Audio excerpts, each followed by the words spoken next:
Alright, what's up guys? It's Probability by Pitman, section 2.2, problem number 10. Okay, so a probability class has 30 students. As part of an assignment, each student tosses a coin 200 times and records the number of heads. Approximately what is the chance that no student gets exactly 100 heads? So first let's calculate the probability that a student gets exactly 100 heads. We could do this using the binomial distribution. However, since this section is about normal approximation, let's do that instead. So we know it's binomial, and it's a binomial of n equals 200, since there's 200 coin flips, and p is half for whether or not is a head. So we know mu for a binomial is just np, where mu is mean, so it'll just be 100, and then sigma is simply root npq. Remember, sigma is standard deviation, so it's just root 200 times 1/2 squared, which is just 200 divided by 4, so that's 50, so root 50. I guess we could simplify a little more, so that'd be root 25 times root 2, which is equal to 5 root 2. Okay, so that's our sigma. So now that we know this, we can calculate the probability of getting exactly 100 heads for one student.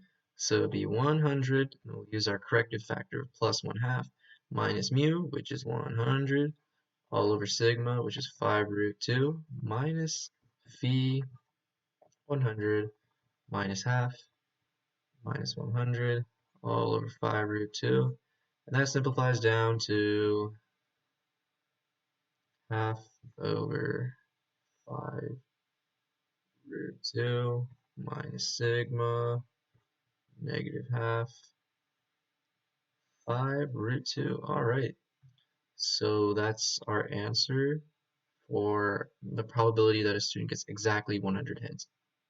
Now remember, we're doing the chance that no student out of 30 gets exactly 100 heads. So we can write that as a binomial distribution, so 30 with 0 successes, where a success is whether or not they get 100 heads. So we can have this down here, I don't want to rewrite it, to 0, and then we can have 1 minus this whole thing to 30, and then this is equal to 1, this will be equal to 1. So our answer ends up being 1 minus phi half 5 2 minus phi negative half 5 root 2 to the 30th power. Alright, yeah.